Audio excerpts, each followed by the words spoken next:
베들레헴을 찾아갔던 그 동방박사들, 사실은 그 사람들은 시행착오를 한 것으로 되어 있습니다. 마태복음 2장에 보면 동방에서부터 먼 여행을 했습니다. 그러니까 아마 이 지금 강림절을 통해서 성탄을 준비하는 제일 바빴고 힘들었던 사람 중에 하나가 동방박사가 아니었을까 생각을 해요. 먼 여행을 했으니까.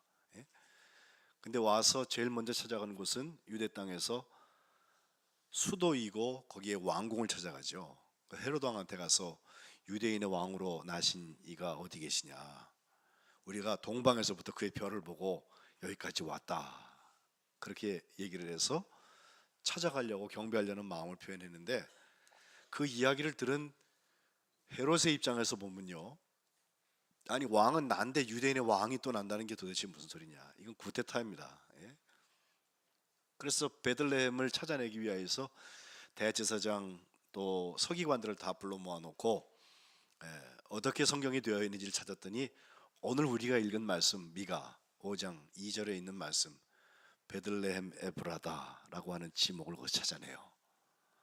그리고 거기서 한 지도자가 나온다는 예언을 찾아내게 됩니다.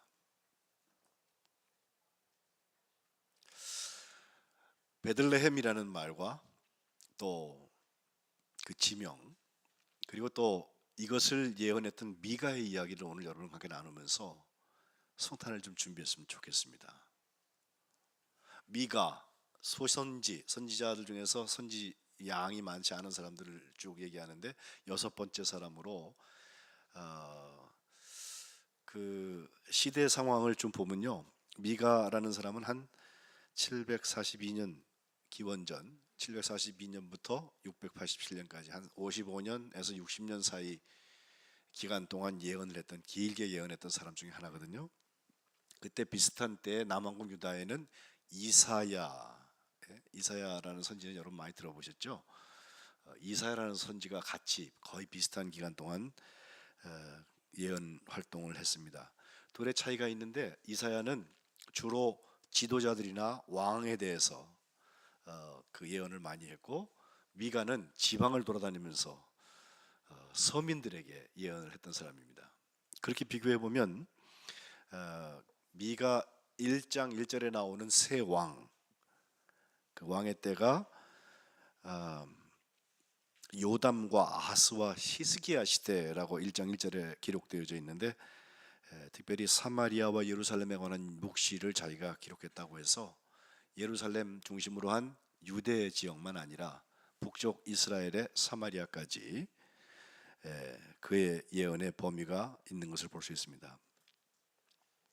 그 당시에 최강국은 아수르였습니다. 그 이스라엘뿐만 아니라 그 중동 지역 전부를 팽창하고 있었던 큰 세력이었고, 결국은 이집트까지 아수르가 이제 퍼져나가게 되는데, 그 아수르의 팽창 정책에 의해서 북왕국 이스라엘이 BC 722년도에 망하죠. 그런 역사를 배경을 가지고서 그 북왕국 이스라엘 멸망하기 전에는 북왕국의 아모스나 호세아는 끝까지 예언을 했던 사람 아니겠습니까? 그런 사람들을 통해서 하나님의 말씀이 전해졌는데, 바로 이 미가가 바로 그와 같은 시대에 남쪽 왕국에서 아직 망하지는 않았습니다만은 하나님의 말씀을 들고 전하면서 특별히 이스라엘 백성들, 북왕국이든 남왕국이든 간에 하나님 앞에 온전히 서야 될 것을, 그리고 회복되어야 될 것을 계속해서 메시지를 전하고 있습니다. 7장으로 되어져 있는데 1장부터 3장, 또 4장, 5장, 6장, 7장 이렇게 3개의 설교라고 구분해서 보면, 첫 번째 1장에서 3장은 심판이 예언되고 있습니다. 하나님이 불의를 보지 아니하십니다. 특별히 하나님의 백성들이 우상을 숭배하는 거, 잘못된 길을 가는 거, 매를 때려서라도 돌이켜놔야 하나님의 직성이 풀리지, 그냥 방치하는 하나님이 아니십니다. 특별히 종교 지도자들, 관리들이 악행하는 모습 하나님께서 유심히 보십니다. 또 두 번째 설교인 4장과 5장에 있는 말씀에 보면 2017년도 내내 우리가 기도했던 회복의 이야기가 기록되어 있습니다. 그래서 하나님은 평강의 하나님이시고 포로로 잡혀갔던 사람들은 결국 귀환하게 될 것이고 5장에 지금 우리가 읽은 메시아가 세상에 오신다. 하나님이 준비하신 사람이 있어서 태어나서 박해도 받지만 영적 이스라엘을 다시 재건하시는 회복의 역사를 예언하고 있고 6장과 7장에는 결론입니다. 그러므로 회개하라는 것입니다. 지금 우리가 2017년에서 2018년을 넘어가는 이때 교회력으로는 이미 2018년이 시작됐습니다마는 회복에서부터 시작해서 우리가 하려고 하는 것은 회개의 문을 넘어서 믿음의 자리로 가려는 거 아니에요. 그죠? 미카라고 하는 이름은 미카야라는 이름이 줄어서 생겨진 이름인데 미, 카, 야 셋 다 뜻을 가지고 있어요. 미는 후 누구냐, 가 혹은 키라는 말은 like 비슷하다, 똑같다. 그리고 야 그러면 그게 여호와의 야자입니다. 그래서 여호와 같은 분이 누구냐라는 이름의 뜻을 가지고 있어요. 미가 야라는 말이. 그 선지자 이름 속에도 이미 다 잘 표현되고 있는데 하나님께서 최고로 전능하시고 최고로 전지하시고 정말 무소부재 없는 곳이 없으시고 시간도 다 초월하신 분이다 라고 하는 뜻에서 주와 같은 신이 어디 계시냐 라고 하는 뜻이 아니라 미가 7장 18절 19절에 잘 기록되어 있습니다. 거기 주와 같은 신이 어디 있으리까 라 하면서 주께서는 죄악과 그 기업의 남은 자의 허물을 사유하신다, 또 인애를 기뻐하신다, 진노를 오래 품지 아니하십니다 라고 했습니다. 그리고 19절에는 다시 우리를 불쌍히 여기셔서 우리의 죄악을 발로 밟아 놓으시고 우리의 모든 죄를 깊은 바다에 던지시리이다 라고 기록하고 있습니다. 우리가 회복될 수 있는 이유는, 우리가 회개할 수 있는 이유는 하나님의 소송 속에 있어요. 하나님은 악하고 타협하지 아니하십니다. 죄를 너무 미워하십니다. 그러나 죄인을 사랑하십니다. 그래서 돌아오고 용서를 구하는 자에게 등 돌리시거나 뒷끝을 부리시는 분이 아니라 진심으로 회개하는 자의 죄를 용서해 주시는 분이세요. 그래서 죄를 밟아버리고 깊은 바다에 던지신다고 미가는 회개를 촉구하고 있습니다. 예수님은요, 우리의 죄를 용서하신 다음에 기억하지 않으세요. 바다에 던져버리신다니까. 동이 서에서 먼 것 같이. 그죠? 미가가 창념한 것은 그것입니다. 하나님이 전능하신 하나님이시기 때문에 주 같은 분이 어디 계시냐고 묻는 게 아니라 그는 죄를 너무 싫어하시지만 죄 지은 사람을 너무 사랑하시기 때문에 돌아오는 사람을 등 돌리지 아니하신다. 우리를 불쌍히 여기셔서 우리의 죄악을 발로 밟으시는 분이시고 진노를 오래 품지 않으시는 분이시고 우리 남은 자들의 허물을 사유하셔서 인애를 기뻐하시는 분이라고 미가 7장 18절 19절에 말씀하고 있습니다. 미카라는 이름 속에서 보여지는 것처럼 이 땅에 오시는 예수님은 그 능을 우리에게 보여주시려고 오신 게 아니라 우리를 구원하기 위해서 오십니다. 우리의 죄를 용서하기 위해서 오십니다. 그 베들레헴에 성탄하시는 예수님이 우리의 주님 되셔서 성탄 이후에 성탄하신 예수님과 함께 죄의 종로로 돼서 해방되는 역사가 우리 교회에 있으시기를 주님의 이름으로 축복합니다. 이제 베들레헴이라는 이름으로 좀 돌아와 보고 싶은데요. 베트레헴이라 해서, 베트는 히브리어로 집이라는 뜻을 가지고 있고 레헴 그러면 빵입니다. 떡입니다. 지금은 그 이스라엘 지역 통치 지역이라고 말하기 어렵죠. 그러니까 요단강 서안 지구, 그래서 그 팔레스타인 자치지 단체 그 속으로 돼 있어서 거기 막 큰 담을 쌓아놓았고요. 들어가는데 뭐 검문 검색을 많이 하고 그러는데 예루살렘에서 한 10km쯤 남쪽으로 내려오면 베들레헴이라는 아주 작은 도시가 있어요. 그 빵집이라고 이름을 가지고 있는 이 도시는 해발 777m나 되는 높은 곳에 위치해져 있고 인구가 2만 5천 명에서 3만 명 사이라 하는데 지금 한 3만 명 정도 인구를 본다고 하네요. 그리고 인구 3만 명 중에서 구성을 잘 보면 이슬람 신도들이 더 많은데 거기 기독교인들도 있습니다. 그 기독교인은 우리 같은 개신교인들이 아니라 카톨릭하고 정교회가 주로 있죠. 오늘 본문에도 베들레헴 에브라다야라고 말하고 있는데 에브라다라고 하는 말은 아주 비옥하다는 뜻을 가지고 있고 그 말은 옛 베들레헴의 이름이 아니었겠나 생각을 합니다. 실제로 베들레헴이라는 지명이 성경에 제일 먼저 나오는데 어딘가 보니까 창세기 35장에 야곱이 사랑했던 라헬이라는 그 여인의 묘가 거기 있어요. 베들레헴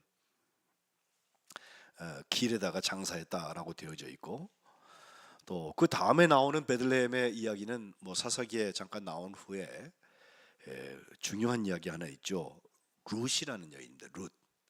룻기라고 우리가 하는 거 모함 사람인데 그 룻의 시아버지가 엘리멜렉이라는 사람이고 또 나중에 그 룻에게서 아이를 낳게 되는 남편이 되는 보아스라는 사람도 역시 다 베들레헴 사람들이에요.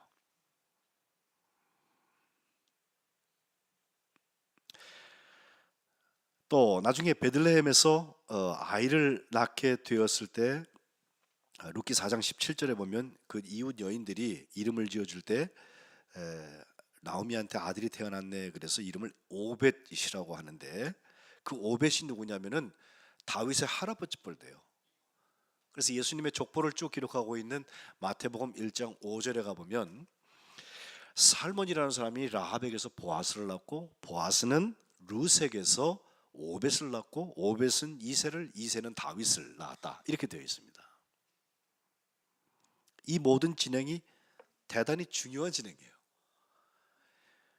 실제로 예수님의 족보 중에 여인들이 5사람이 등장을 하고 이름은 4사람밖에 나오지 않는데 맨 마지막에 마리아를 제외하고 볼 때에도 정말 왜 그런 여자를 거기다가 이름을 드러냈을까 할 만큼 참 이방인에 대한 관심도 들어있고 굉장히 상처가 많고 죄인스러운 여인들을 거기에 드러내고 있습니다. 다말 같은 여자, 유다를 취하해서 메시아 바늘에 들게 한 여자, 라합 같은 여자, 용기를 부려서 이스라엘이 약속의 땅에 들어가게 하긴 했지만 기생 라합은 그 민족에게서 보면요 배신자죠.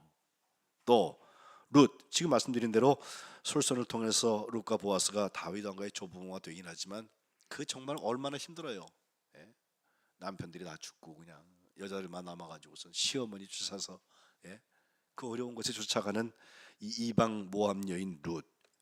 그리고 다윗 왕이 우리아의 아내, 자기 충신의 아내를 택하여서 거기서 솔로몬으로 위가 넘어가는 이야기 같은 것은 하필 그런 여자들을 거기에 이름을 꼭 써놓았을까? 다른 여자들도 얼마든지 있는데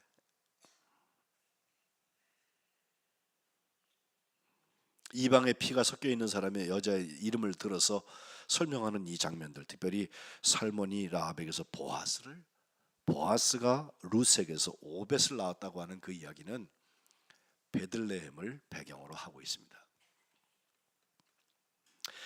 결국 다윗의 고향인 이 베들레헴에서 또 한 가지 일어난 큰 사건 하나는 사무엘이 사울 왕을 패하고 대안으로 하나님께서 이제 베들레헴에 가라. 그러면 거기 가서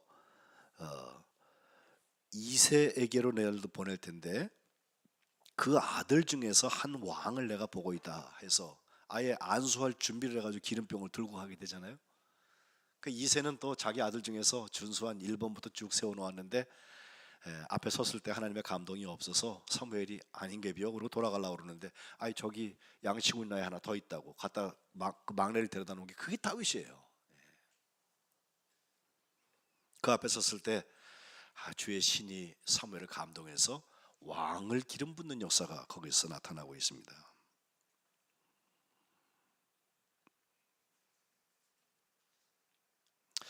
역사로 볼 때에도요, 그 밖에 뭐 특별한 성경의 기록이 많지는 않지만 바벨론에서 귀환했을 당시 BC 6세기 말 123명밖에 그 마을에 살지 않은 조그만 촌 도시였습니다.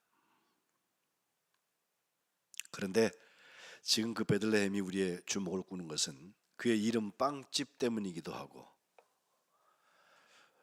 거기서 한 아기가 태어났다는 데에 우리의 관심이 있는 거예요.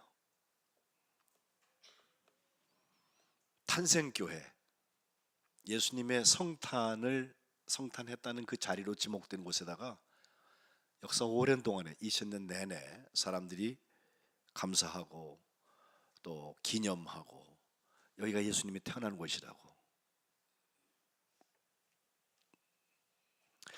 실제로 예수님이 부활 승천한 다음에 예수님이 태어난 그 장소에는 오랫동안 아도니스 신전, 이방 신전이 세워져 있었는데, 로마 황제 컨스탄티누스가 313년에 기독교를 공인한 다음에 한 20여 년 동안 거기에 교회를 져서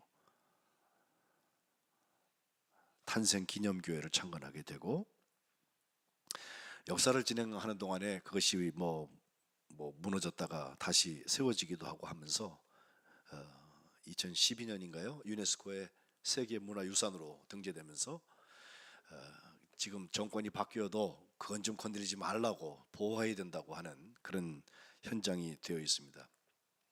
그 탄생교회 가면은 독특한 구조 하나는 지나가야 되는 통과하는 문 하나가 아주 작아서 거기를 지나가려면 왕 아니라 대통령 아니라 누가 가도 다 고개를 숙이고 허리를 구부리고 굽혀서 들어가야만 되는 겸손하게 지나가는 문이 있다고 합니다.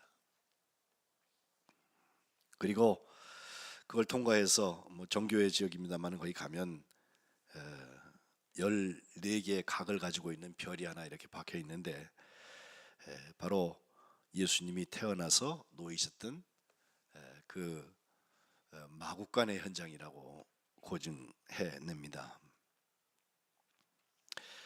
독특한 것 하나는 주후 386년도에는 제롬이라는 사람이 바로 그 탄생교회 옆에 있는 동굴에서 성경을 라틴어로 번역을 했던 역사가 있어요. 실제로 성경이 번역되어서 뭐 라틴어로 번역이 되었던, 나중에 또 다시 루터 때 500년 전에 다시 개신교에서 독일어로 번역이 됐던 그것이 지금도 계속해서 번역이 되고 있는데, 우리말로 해서 우리가 읽을 수 있다고 하는 거, 이거 참 기적적인 얘기들이거든요. 바로 예수님이 태어난 그 동굴 바로 옆에 거기서 성경이 불가타라고 라틴어 성경이 번역되었다는 것도 참 놀라운 일입니다. 저는 우리 영혼의 양식이 되고 우리에게 생명의 떡을 가져다 주시는 하나님의 역사가 바로 그 현장에 있었다고 하는 거. 베들레헴. 우리가 이 성탄을 앞두고 준비해야 될 자리예요. 성탄을 너무 문화적으로 그냥 선물 주고받고 연락하고 그냥 흥청망청 기분이 좋아가지고 뭔가 좋은 날이라더라, 그렇게 지낼 일이 아니에요. 그 성탄에는 우리를 살리기 위해서 자기 몸을 찢으신 예수님, 생명의 떡이신 예수님,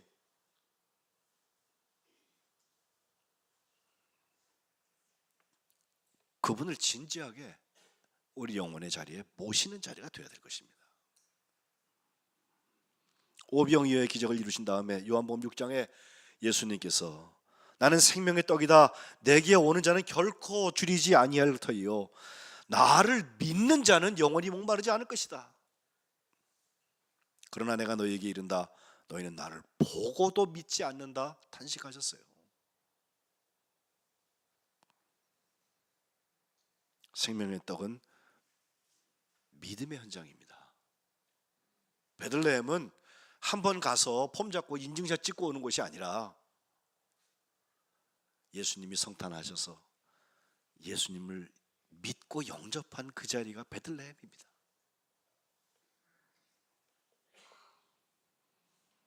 내가 곧 생명의 떡이라고 말씀하신 예수님, 진실로 진실로 너에게 이른다. 믿는 자는 영생을 가졌다. 나는 하늘에서 내려온 살아있는 떡이다. 사람이 이 떡을 먹으면 영생하리라. 내가 줄 떡은 곧 세상의 생명을 위한 내 살이다 말씀하신 예수님. 그래서 십자가에서 살을 찢고 물과 피를 다 흘리신 예수님, 그분을 믿는 자리가 생명의 양식을 먹는 베들레헴입니다. 실제로 유대인들한테 예루살렘과 베들레헴을 비교하라고 하면 비교도 안 돼요. 예루살렘은 큰 수도고 하나님의 역사가 크게 많이 일어났던 곳이고, 베들레헴 그것은 잘 알려지지도 않은 곳이에요. 그래서 오늘 본문 시작에도 미가의 예언을 보면요, 금방 얘기하잖아요. 아니, 베들레헴 에브라다는 유다 족속 중에서 작잖아. 조그만 고을이잖아. 그러나 내게서 이스라엘을 다스리는 자가 내게로 나오는데, 그분의 이야기를 보면 그분의 근본이 상고에 있고 영원하다고 그랬습니다. 사람은요, 도시의 크기가 얼마나 되느냐, 거기에 얼마나 돈이 있느냐, 얼마나 사람이 많이 사느냐, 얼마나 문화가 잘 되어 있느냐, 이런 걸 따져요.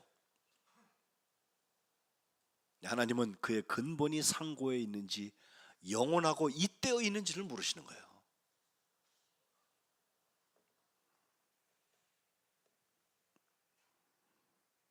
거기서 나오시는 한 다스릴 자, 이스라엘을 다스릴 자, 하나님의 주권이 회복된 사람들은 예수님을 믿는다는 것 속에서 예수님의 다스림을 받아요. 예수 믿기 전에는 그렇게 살아도 괜찮아, 내 양심에 거리낌도 없어요. 그리고 누가 뭐라고 그러는지 그거에 대해서 관심도 없어요. 내 마음대로 살면 되잖아요. 예수님을 믿는 다음에는요, 남의 눈이 두려워서가 아니라 예수님을 믿는다는 것 때문에 나의 삶에 변화가 일어나잖아요. 하고 싶은 것 안 하는 거 많아요. 하고 싶지 않은 십자가 지는 것도 참 많아요. 그런데 놀라운 것은 그것이 이스라엘을 다스리는 그분의 통치 가운데 들어가는 거예요. 괜히 우리가 바보가 돼서 손해보는 데 익숙해서 그렇게 하는 게 아니고 예수님을 믿기 때문에 하는 거예요. 주권이 바뀌었잖아요.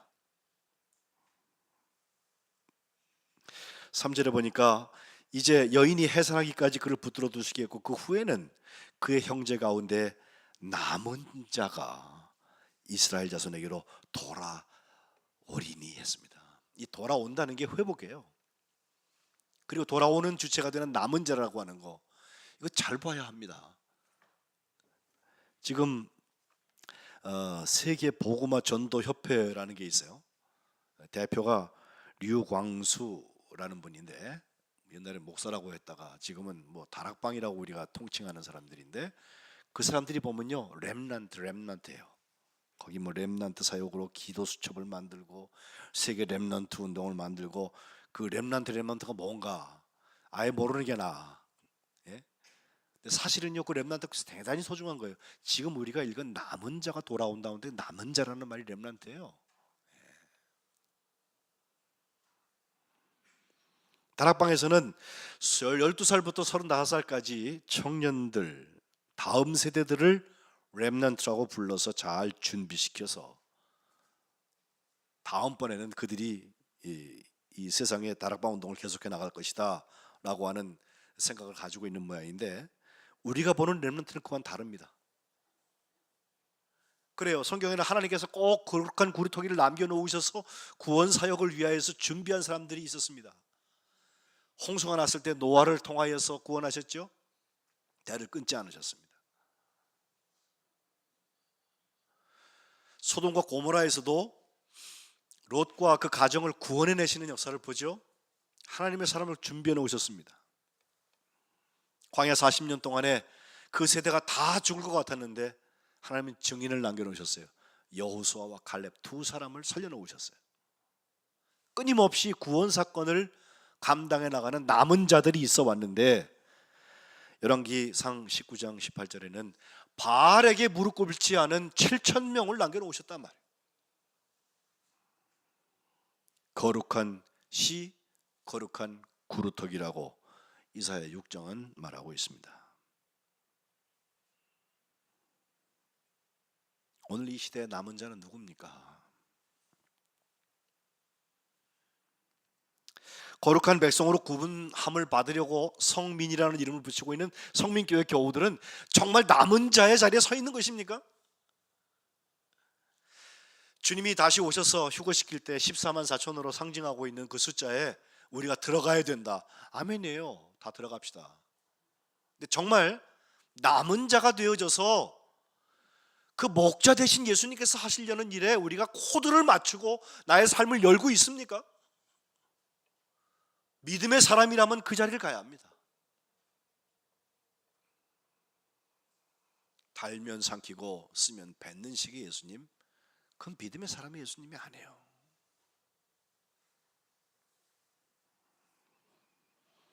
오늘 본문 4절에는 그가 여호와의 능력과 그의 하나님의 여호와의 이름의 위엄을 의지하고 서서 목축한다고 했습니다. 그래요, 그분이 목자입니다. 그 목자 때문에 그들은 거주하게 될 것이고 이제 그가 창대하여서 땅 끝까지 미치는 생명의 역사를 감당하게 된다는 것입니다. 베들레헴 유대 땅의 조그만 고을에서 시작해서 이제 일이 많이 커졌습니다. 남은 자를 통하여서 정말 주님이 하시려는 일들 보면 7절과 8절에 야곱의 남은 자 이야기가 나오잖아요. 9절 가보면요, 내 손이 내 대적들 위에 들려서 내 모든 원수를 진멸하기를 바란다 했는데 원수를 진멸하는 그 손은 5절에 나온 것처럼 평강의 손입니다. 전쟁을 해서 핵폭탄을 쏘고 사람을 죽이는 일에 능한 손이 아니라 사람을 살리는 손이에요. 하나님의 생명을 주는 손이에요. 세상 권세와 타협하여서 적당히 이득 보고 편안하게 살다가 죽는 손이 아니라 주님과 함께 십자가에 죽으면서도 끝까지 하나님의 샬롬, 하나님이 기뻐하시는 그거 붙들고 십자가 지고 갔던 사람들의 행렬입니다. 그래서 이 사람은 평강이 될 것이라 하면서 결국 그가 우리를 그에게서 건져내리라고 5절 6절에 구원의 평강을 말하고 있습니다. 이사야가 그렸던 세상도 보면 평화의 마을이잖아요. 오늘 우리가 교독한 대로 무슨 사자가 소하고 아이가 독사굴에 손을 집어넣기도 하고 거룩한 산에서 해함이 없다는 거예요.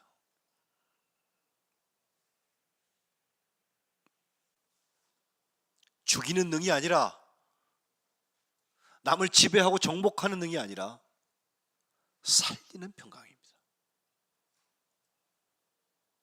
주님은 이걸 위해서 남은 자들의 돌아옴과 그들을 목양하는 목자의 심정,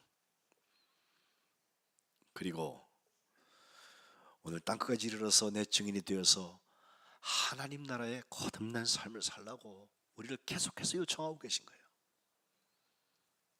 우리가 이 강림절을 통하여서 예수님의 성탄을 준비한다고 하는 것은 베들레헴에 오신 그 목자 예수님, 평강의 왕, 그리고 우리를 살리시는 그분을 모시는 것입니다. 바라기는 우리 성민교회에 이러한 예수님의 성탄의 역사가 준비되어지고 베들레헴의 역사가 있으시기를 주님의 이름으로 축복합니다.